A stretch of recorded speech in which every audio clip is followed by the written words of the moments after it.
नमस्कार। संविधान और राज्य व्यवस्था से संबंधित इस वीडियो सीरीज में आगे बढ़ते हुए आज हम अध्याय भारत में संवैधानिक विकास के क्रम में आगे बढ़ते हुए आज हम जानेंगे 1784 का पिट्स इंडिया एक्ट। हमने इससे पूर्व एक्ट ऑफ सेटलमेंट जाना है, उससे पूर्व 1773 का रेगुलेटिंग एक्ट जाना है। हम आज 1784 के पिट्स इंडिया एक्ट को जानेंगे। देखें, पिट्स इंडिया एक्ट के प्रावधानों को जानने से पूर्व हम इसके संदर्भ में कुछ इसकी भूमिका में बातों को जानेंगे। दरअसल हम जानते हैं कि 1773 के रेगुलेटिंग एक्ट के समय पर लॉर्ड नॉर्थ ब्रिटेन के प्रधानमंत्री थे और लॉर्ड नॉर्थ जब ब्रिटेन के प्रधानमंत्री थे, इसके पश्चात 1783 में एक मिलीजुली सरकार यहाँ बनती है। एक मिलीजुली सरकार यहाँ बनती है जो लॉर्ड नॉर्थ और फॉक्स की थी।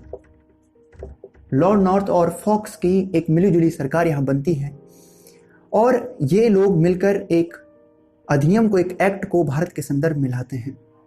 लेकिन यह अधिनियम को ये ब्रिटेन के संसद में पारित नहीं करवा पाते हैं और यहाँ एक ऐतिहासिक घटना देखने को मिलती है 1783 में, जो ये थी कि भारत के किसी अधिनियम की वजह से ब्रिटेन की सरकार गिर जाती है, क्योंकि ये ब्रिटेन के संसद में उस अधिनियम को स्वीकृति नहीं दिला पाते हैं, उसे पारित नहीं करवा पाते हैं। इससे स्पष्ट रूप से ये साफ हो जाता है कि उनमें जो है संसद में उन्हें बहुमत प्राप्त नहीं था और उन्हें जो है उनकी सरकार गिर जाती है। तो यह एक ऐतिहासिक घटना थी कि ब्रिटेन की सरकार भारत के किसी अधिनियम की वजह से गिर जाती है। इसके बाद विलियम पिट ब्रिटेन के प्रधानमंत्री बनते हैं। ब्रिटेन के प्रधानमंत्री विलियम पिट बनते हैं और आप देख सकते हैं कि यह पिट्स इंडिया एक्ट इन्हीं के नाम के साथ जुड़ा हुआ कुछ दिख रहा है। तो 1784 का पिट्स इंडिया एक्ट इन्हीं के शासन में लाया गया।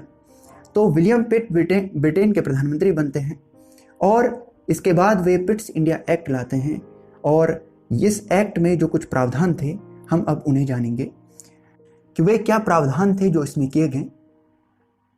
साथियों, इसके संदर्भ में कुछ बातों को आपको जान लेना चाहिए, क्योंकि जब ये एक्ट लाया जा रहा था इसके पीछे की मानसिकता क्या थी।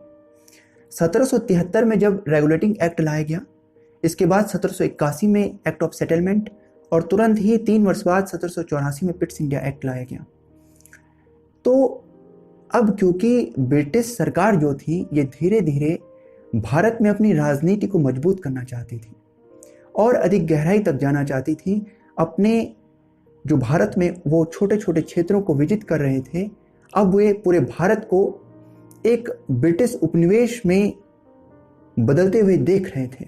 वे भारत में अपने हित को तलाश रहे थे और उन्होंने ऐसा किया भी। तो 1784 का पिट्स इंडिया एक्ट इसी आशा के साथ था और यहाँ पर उन्होंने एक महत्वपूर्ण कार्य किया। पीछे की मानसिकता यही थी कि अब तक कंपनी के व्यापारिक कार्यों को देखने के लिए और उसके संचालन के लिए कोर्ट ऑफ डायरेक्टर्स था। कोर्ट ऑफ डायरेक्टर्स था जो कि 24 सदस्यीय हैं और ये ब्रिटेन में है। भारत में इसका प्रतिनिधि गवर्नर जनरल है। ये कोर्ट ऑफ डायरेक्टर्स कंपनी के व्यापारिक हितों को और उसके तमाम संचालन को अब तक देख रहा है। लेकिन ब्रिटिश संसद ने अब यह पाया है कि कंपनी ने भारत की राजनीति में प्रवेश कर लिया है। कंपनी को बंगाल, बिहार और उड़ीसा की राजनीति और वहां के दीवानी के जो अधिकार मिल गए हैं, ये एक बड़ी विजय है और अब वह और आगे बढ़ना चाहती हैं। भारत के जो राजनीतिक क्षेत्र हैं उन्हें वह विजित कर रही हैं और वह भारत में अपने कदम को जो है और अधिक स्थापित करना चाहती है, मजबूत करना चाहती है। तो ब्रिटिश संसद कंपनी के माध्यम से अब पूरे ब्रिटेन के राजनीतिक हितों को भारत में तलाश रही हैं। कहीं ना कहीं इस तरफ अब वो आगे बढ़ रही हैं। तो अब वह चाहती हैं कि यह जो व्यापारिक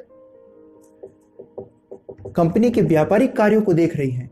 वह चाहती है कि कंपनी के शासन संबंधी जो कार्य हैं, प्रशासन संबंधी जो कार्य हैं, राजनीतिक जो कार्य हैं, उन्हें देखने के लिए हम इसके भरोसे नहीं रह सकते हैं।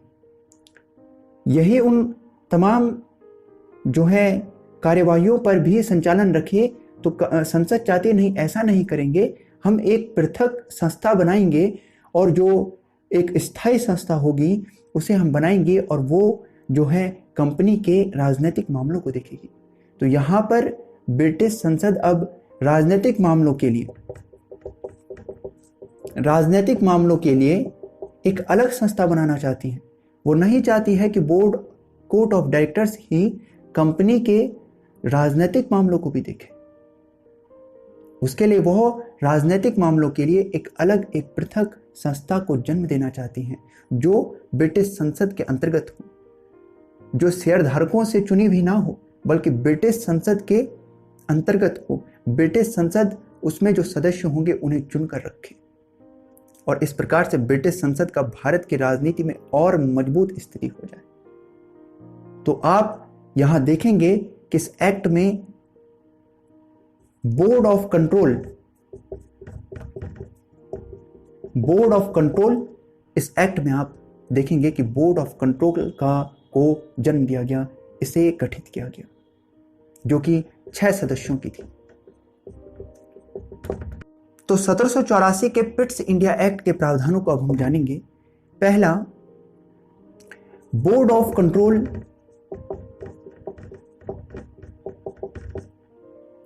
6 सदस्य गठित किया गया। बोर्ड ऑफ कंट्रोल को गठित किया गया जिसमें 6 सदस्य थे और ये 6 सदस्य यदि आप जाने तो एक तो राज्य सचिव होते थे, प्लस इसमें जो है चांसलर होते थे और इसमें जो है 4 प्रिवी काउंसिल के सदस्य होते थे। प्रिवी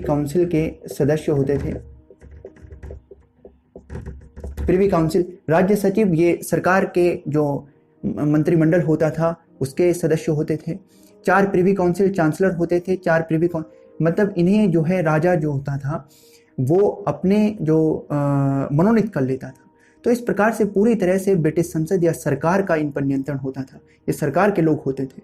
तो यही बोर्ड ऑफ कंट्रोल में थे और ये बोर्ड ऑफ कंट्रोल क्या था, ये जो है कंपनी कौन, ईस्ट इंडिया कंपनी जो भारत में है, ईस्ट इंडिया कंपनी, ये उस कंपनी के राजनैतिक मामलों को देखेंगे, मामलों के संदर्भ में ये निर्णय करेंगे। तो ये कंपनी के राजनीतिक मामलों को देखेंगे। बोर्ड ऑफ कंट्रोल 6 सदस्यों का इसलिए गठित कर दिया गया। तो आप समझें, अब यह कंपनी है ईस्ट इंडिया कंपनी और कंपनी के लिए 2 संस्थाएं हैं, एक यह है और एक यह है। यह जो है ये कोर्ट ऑफ डायरेक्टर्स है, कोर्ट ऑफ डायरेक्टर्स, ये भी ब्रिटेन में है और ये बोर्ड ऑफ कंट्रोल है, यह भी ब्रिटेन में है और भारत में जो है वो कंपनी का प्रतिनिधि गवर्नर जनरल है। ये बोर्ड ऑफ कंट्रोल हम जानते हैं 24 सदस्यों का है और ये 6 सदस्यों का है। ये 6 सदस्य ब्रिटेन की सरकार के अंतर्गत हैं और ये 24 सदस्य इस कंपनी के जो शेयर धारक हैं, जो कि 1000 पाउंड से अधिक के शेयर जिनके इस कंपनी में हैं, वे 1000 पाउंड से अधिक के शेयर धारक इन 24 लोगों को चुनते हैं। तो सरकार इसीलिए चाहती थी क्योंकि ये व्यापारिक हितों को तो देख ही रही थी। कंपनी के व्यापारिक जितने भी मामले थे उसका संचालन तो यह करती थी, लेकिन अब कंपनी ने भारत में राजनीतिक रूप से भी प्रवेश कर लिया है। वे भारत में बंगाल, बिहार और उड़ीसा की दीवानी को प्राप्त कर चुके हैं। वे तमाम युद्धों को जीत रहे हैं। तो इस प्रकार अब ब्रिटेन की संसद चाहती थी कि हम जो हैं राजनीतिक मामलों के लिए, यानी कंपनी तमाम जो युद्ध जीत रही है, तमाम राजनीति में जो भारत के प्रवेश कर चुकी हैं, उसमें हम बोर्ड ऑफ कंट्रोल के भरोसे नहीं बैठ सकते।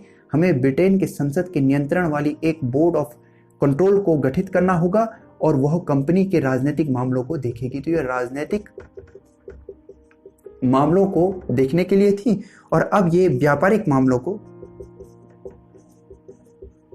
ये अब केवल व्यापारिक मामलों को देखेगी। अब तक सब कुछ कंपनी जो कर रही थी उसका निर्णय यही ले रहा था, कोर्ट ऑफ डायरेक्टर्स, लेकिन अब बोर्ड ऑफ कंट्रोल को भी गठित कर दिया गया और इसमें जो 6 सदस्य हैं ये ब्रिटिश संसद के ही लोग हैं, ये ब्रिटिश संसद के सदस्य हैं।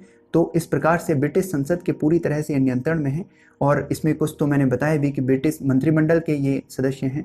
तो इस प्रकार से आप कह सकते हैं कि यह पूरी तरह से ब्रिटिश सरकार के जो है के नियंत्रण में एक बोर्ड था जो कंपनी के राजनीतिक मामलों पर जो है निर्णय लेगा और यहाँ अंतिम रूप से गवर्नर जनरल उन्हें भारत में कहीं ना कहीं स्थापित करेगा।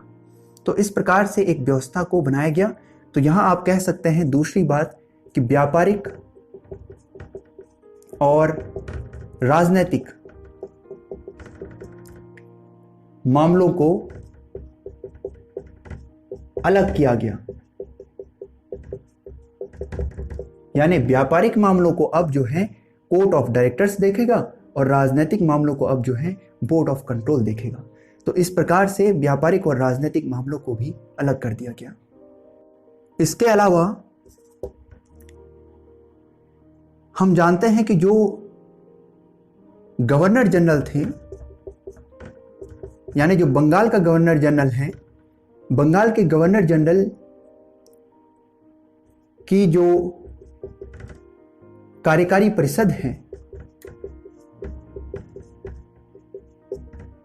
के सदस्यों की संख्या 4 से घटाकर 3 कर दी गई।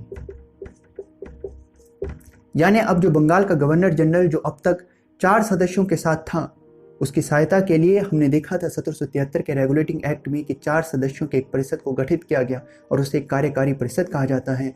अब उन 4 सदस्यों की परिषद को घटाकर 3 सदस्यों की कर दिया गया। तो इस प्रकार से यह भी एक प्रावधान इस एक्ट में किया गया।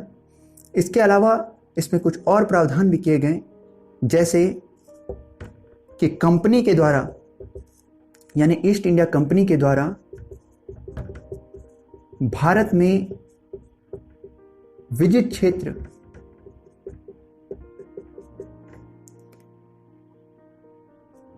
ब्रिटिश भारत कहा जाएगा, ब्रिटिश भारत कहा जाएगा या ब्रिटिश विजित क्षेत्र कहा जाएगा या इसे ब्रिटिश आधिपत्य का क्षेत्र भी कहा जा सकता है। ब्रिटिश आधिपत्य का क्षेत्र भी कहा जाएगा। आप देख सकते हैं कि अब भारत में उन स्थानों को जो कि कंपनी विजिट कर रही है तो उन्हें ब्रिटिश आधिपत्य का क्षेत्र कहा जाएगा। कुल मिलाकर अब कंपनी को ब्रिटेन के संसद एक व्यापारिक संस्था से भारत में एक जो है अपनी एक प्रतिनिधि के रूप में उतारने के लिए तैयार है, पूरी तरह से अपने प्रतिनिधि के रूप में। इसीलिए वो उसके विजिट क्षेत्रों को ब्रिटिश आधिपत्य का क्षेत्र कह रही है। तो ये आप समझ सकते हैं कुछ इस प्रकार से ब्रिटेन आगे बढ़ रहा था भारत को अपने उपनिवेश बनाने की दिशा में। इसके अलावा गवर्नर जनरल की जो परिषद है की परिषद में अब जो कि 3 सदस्य हो गए हैं, 3 सदस्यों में एक कमांडर इन चीफ होगा, एक कमांडर इन चीफ होगा। इसके अलावा कुछ शक्तियां जो गवर्नर जनरल की थी वह भी जो है उन्हें भी बताया गया, जैसे कि गवर्नर जनरल जो गवर्नर हैं, जैसे मद्रास के, बंबई के गवर्नर हैं, उन्हें बर्खास्त भी कर सकता है यदि वे बंगाल के गवर्नर जनरल की बनाई गई विधि को तोड़ते हैं और किसी प्रकार से उस पर जो है उसके विरोध में या उसके विरुद्ध कोई नीति बनाते हैं, तो इसके चलते उन्हें वे बर्खास्त भी कर सकते हैं। तो गवर्नर जनरल को, यानी बंगाल के गवर्नर जनरल को ये शक्ति भी दी गई। तो इस प्रकार से बंगाल के गवर्नर जनरल की शक्ति को भी यहाँ बताया गया। और इसके अतिरिक्त यदि युद्ध की स्थिति है, संधि करना है, तो संधि के संदर्भ में किसी अन्य राज्य से जो संधि की जा रही है, युद्ध किया जा रहा है, उसके संदर्भ में भी यदि जो गवर्नर जनरल हैं, बंगाल के गवर्नर जनरल हैं, वह युद्ध की स्थिति पैदा होती है तो उन्हें ब्रिटेन की संसद से, सरकार से इस संदर्भ में अनुमति लेनी होगी। तो इस प्रकार के प्रावधान पिट्स इंडिया एक्ट 1784 में कहे गए महत्वपूर्ण प्रावधानों को मैंने लिख लिया है, आप इन्हें नोट कर सकते हैं।